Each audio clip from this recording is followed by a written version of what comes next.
সকাল ৬টা ৫০ মিনিটে শিয়ালদা স্টেশন থেকে কাঞ্চনজঙ্ঘা এক্সপ্রেস ধরে আমরা এসে পৌঁছালাম রামপুরহাট স্টেশনে। এখান থেকে আমরা টোটো ধরে যাব তারাপীঠ। তারাপীঠে এসে মায়ের পুজো দিয়ে আমরা বেরিয়ে পড়লাম বীরচন্দ্রপুর। তারাপীঠ থেকে ১২ কিলোমিটারের দূরত্ব। শ্রী শ্রী নিত্যানন্দ মহাপ্রভুর জন্মস্থান এই বীরচন্দ্রপুর। কথিত আছে শ্রীকৃষ্ণ যখন তার সখা অর্জুনকে বাঁচাতে রথের চাকা তুলে পিতামহ ভীষ্মর দিকে ধাবিত হন, তখন অর্জুনের প্রার্থনায় পিতামহকে প্রহার না করে রথের চাকা ফেলে দেন। কথিত আছে সেই চাকা নাকি এই বীরচন্দ্রপুরে এসে পড়ে, তাই এখানকার নাম হয় এক চক্রধাম। এক কথার অর্থ একটি এবং চক্র কথার অর্থ হচ্ছে চাকা। প্রথমে আমরা চলে এলাম শ্রী নিত্যানন্দ প্রভুর পিতা হারাই পণ্ডিতের পাতাল শিব মন্দির দেখতে।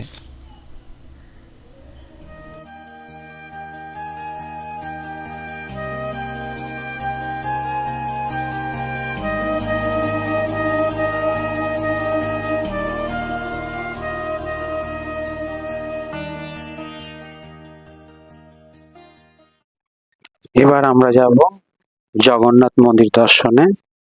পুরীর আদলে তৈরি এই জগন্নাথ মন্দিরটি।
বিমলা মাতার মন্দির।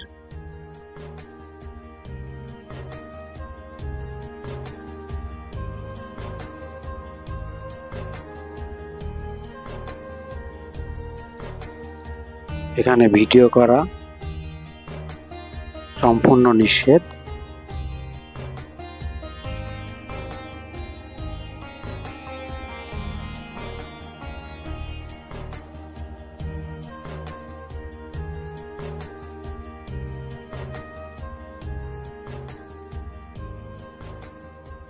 লক্ষ্মী মাতার মন্দির।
আচ্ছা, এই মন্দির তৈরির ব্যাপারে বা একটু বিশেষত্ব ব্যাপারে আসুন এখানকার কমিটির লোকজনের কাছে একটু শুনে নিই।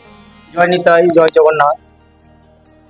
এই গ্রামের নাম হচ্ছে বীরচন্দ্রপুর নিত্যানন্দ মহাপ্রভু জন্মস্থান একচক্র ধাম। স্বয়ং নিতাই চাঁদ এই গ্রামে জন্মগ্রহণ করেছেন। নিতাইয়ের পিতার নাম হারাই পণ্ডিত, মাতা পদ্মাবতী। আজ থেকে 548 বছর আগে নিতাই চাঁদের পিতামাতাকে জগন্নাথ দেব পুরী থেকে এসেছিলেন, গিয়ে দর্শন দিয়েছিলেন।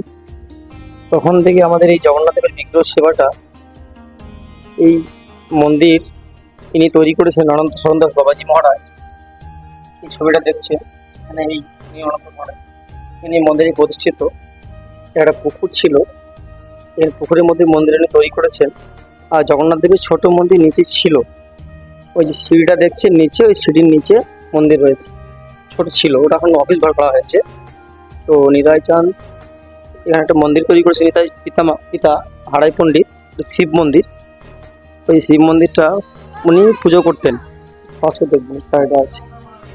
আর এখানে থাকার জন্য ঘর তৈরি করা হয়েছে, প্রসাদের ব্যবস্থা রয়েছে, প্রতিদিন ভোগ হয় জগন্নাথ দেবে একটা সময়, ওটা 80 টাকা করে কুপন কেটে পেতে হয়। আর এই মন্দিরটা আপনি এবার দেখাবেন ভালো করে, সুন্দর। আর থাকার জন্য দুটো বিল্ডিং আর একটা গোশালা রয়েছে রাস্তার উপরে, দেখবেন জগন্নাথ দেবেরই। এখানে থাকার জন্য খুব ভালো ব্যবস্থা আছে, এসি নন এসি সব রকমের ব্যবস্থা রয়েছে। আর রাতে থাকার জন্য ব্যবস্থা আছে, রাতে প্রসাদের ব্যবস্থা রয়েছে। আর সকল ভক্তদেরকে বলছি এখানে আসার জন্য। আর আমাদের মন্দিরটা কিন্তু ভিক্ষাতে কালেশ্বরী মন্দিরে চলে, সবার থেকে ভিক্ষাটা চাই। এই বেলটা এবারে দেখান, ঠিক আছে? কালেশ্বরী চেষ্টা করি অনন্ত মহারাজ মন্দির চাই, বেলটা দেখান। জয়নিতায় আমাদের এখানে মানে ওই প্রসাদগুলো বিক্রি করা হয়, ওখানে খাজা গজা তৈরি হচ্ছে, ওরা বিক্রি করা হয়। সব বিক্রি করে এই ভিক্ষা নিয়ে মন্দিরটা চলে। সকলের জন্য, সকলকে আসার জন্য অনুরোধ করা হচ্ছে, সবাই আসবেন ভক্তবৃন্দরা। এই আপনাদেরই মন্দির, সকলের দানি সেবাটা চলে। জয় নিতাই, জয় জগন্নাথ। এটা একচক্রধাম বীরচন্দ্রপুর নিত্যানন্দ মহাপ্রভু জায়গা। জয় নিতাই, জয় নিতাই, জয় নিতাই। এখানে যারা থাকবে তাদের থাকা খরচ থাকার জন্য দুরকম ঘর ব্যবস্থা আছে। একটা বড় পার্কিং এ রয়েছে, যেটা বাস রাখার জন্য বড় বড় রাখা হয়, নিজে রান্না করে খেতে পারবে। প্লাস আমাদের মন্দিরে প্রসাদের ব্যবস্থা রয়েছে। কেউ যদি ভাবে আমাদের 60 জন 70 জন এখানে এসে থাকবো, তার জন্য ব্যবস্থা রয়েছে। তার জন্য গোশালাতে গাড়ি রাখার জন্য ব্যবস্থা আছে, পার্কিং আছে। আর প্রসাদের জন্য আমাদের ওই 80 টাকা করে কুপন কেটে পেতে হয়, ওইটা পার হেড 80 টাকা করে। আর থাকার জন্য ঘর বললাম 300 টাকা 400 টাকা, মানে রুম আছে, অ্যাটাচ বাথরুম, কোমোড সবই আছে, একদম ডবল বেড, বিছানাপত্র সবই রয়েছে। তারপর গিজারের ব্যবস্থা আছে, এসি আছে, সব রকমের ব্যবস্থা রয়েছে। ওগুলো একটু আলাদা চার্জ আছে, ওগুলো আলাদা ঘর গেলে। এসিগুলো 800 1000 টাকা করে নেওয়া হয়। এই 80 টাকা করে বললেন, এটা কি একবেলা খাওয়ার জন্য না সারাদিনের জন্য? বেলা খাওয়ার জন্য 80 টাকা, সেটা হচ্ছে অন্ন প্রসাদ। দুপুরবেলা বসে প্রসাদ পাওয়ানো হয়। এর নিচে বেসমেন্ট আছে, পুরোটা ফাঁকা মন্দিরের নিচে, ওখানে বসে প্রসাদটা পাওয়া। আচ্ছা, এখানে আসতে হলে কিভাবে আসবে? এখানে আসতে হলে আপনাকে প্রথমে রামপুরহাটে আসতে হবে। রামপুরহাটে অটো বা টোটো ভাড়া রিজার্ভ করে আসতে হবে, কিংবা বাসে আসলে আপনাকে রামপুরহাট টু বীরচন্দ্রপুর ভায়া কোটাসুর সাঁইথিয়া রোডে বাসে আসতে হবে। এসে আপনাকে বীরচন্দ্রপুর এখানে নিতাই বাড়ির সামনে নামতে পারবেন। প্লাস এই জগন্নাথ মন্দিরের সামনে যে গেট রয়েছে, এখানে এসে আপনি মন্দিরে আসতে পারবেন। আপনারা তাহলে শুনলেন কিভাবে এখানে আসতে হবে। অসংখ্য ধন্যবাদ জানাই মন্দিরের কর্তৃপক্ষকে। এখানে ফটো তোলা বা ভিডিও করা নিষেধ, স্পেশাল পারমিশনের জন্য উনি আমাদেরকে এই ব্যবস্থাটা করে দিয়েছেন। আপনাদেরকে আমি দেখাতে পাচ্ছি, সেটা একমাত্র ওনার স্পেশাল পারমিশনের জন্য। এখানে কিন্তু মনে রাখবেন, ফটো তোলা ভিডিও করা সব নিষেধ। Thank you.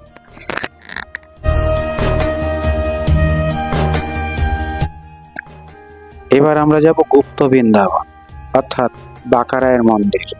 এই মন্দিরে যাবার পথে শ্রীকৃষ্ণ চৈতন্য মহাপ্রভুর একটি মন্দির রয়েছে, সেটা আমরা একটু দর্শন করে নিচ্ছি।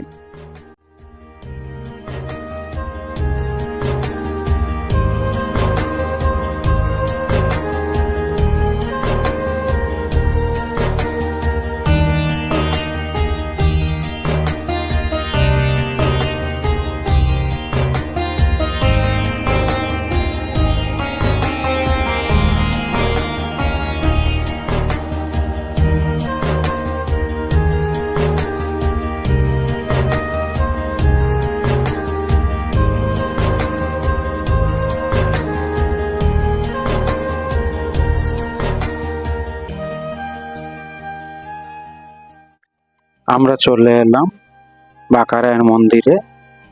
এই মন্দিরে বিরাজমান শ্যাম ও রাধা। মন্দিরের দেবতা খুবই জাগ্রত।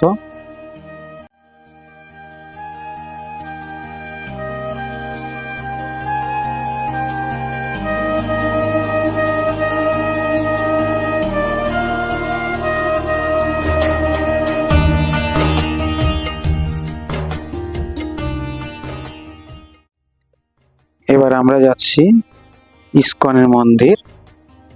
মায়াপুর ইস্কনের মন্দির দ্বারা পরিচালিত হয়। এখানে আপনারা সিউড়ি, সাঁইথিয়া, বোলপুর থেকেও আসতে পারেন। এখানে রামপুরহাট নেমে অটো ধরে আপনারা আসতে পারেন। এই মন্দিরে সারাদিনের কখন কি হয় আমি দিয়ে দিলাম, আপনারা চাইলে এটা স্ক্রিনশট তুলে নিতে পারেন।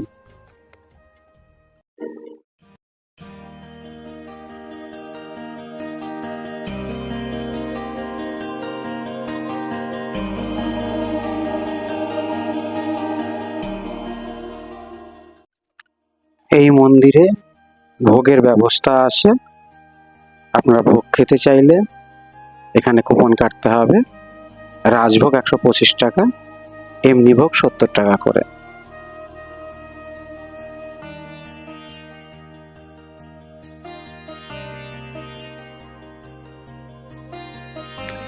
আসুন মন্দিরটা একটু ঘুরে দেখা যাক।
এবার আমরা চলে আসলাম নিতাই বাড়ি, শ্রী শ্রী নিত্যানন্দ মহাপ্রভুর জন্মস্থান।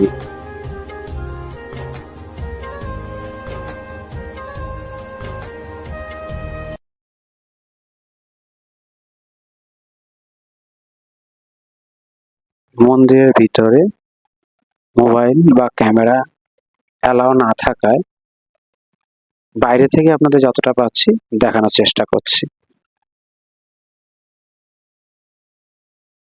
ভিতরের খুব শান্ত পরিবেশে জপ ধ্যান করার পক্ষে খুব আদর্শ।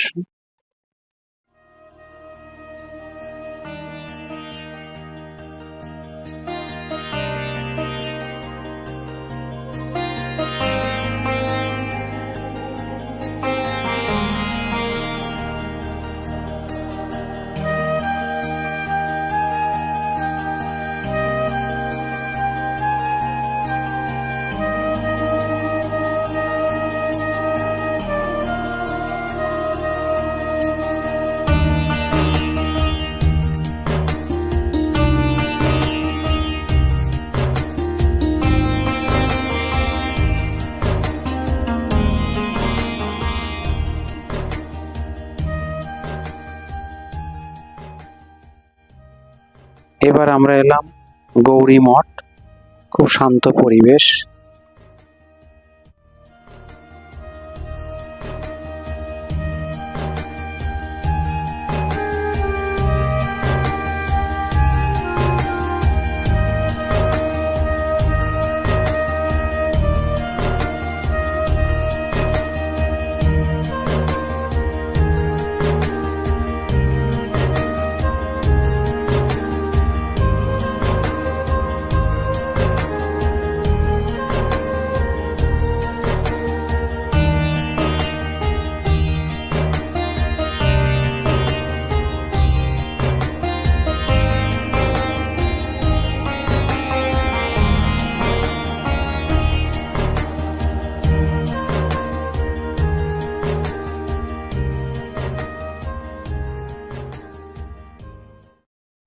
পঞ্চ পাণ্ডবতলা মন্দির যাওয়ার আগে রাস্তায় পড়ল একচক্রা শ্রী রাধা রাসবিহারী মন্দির।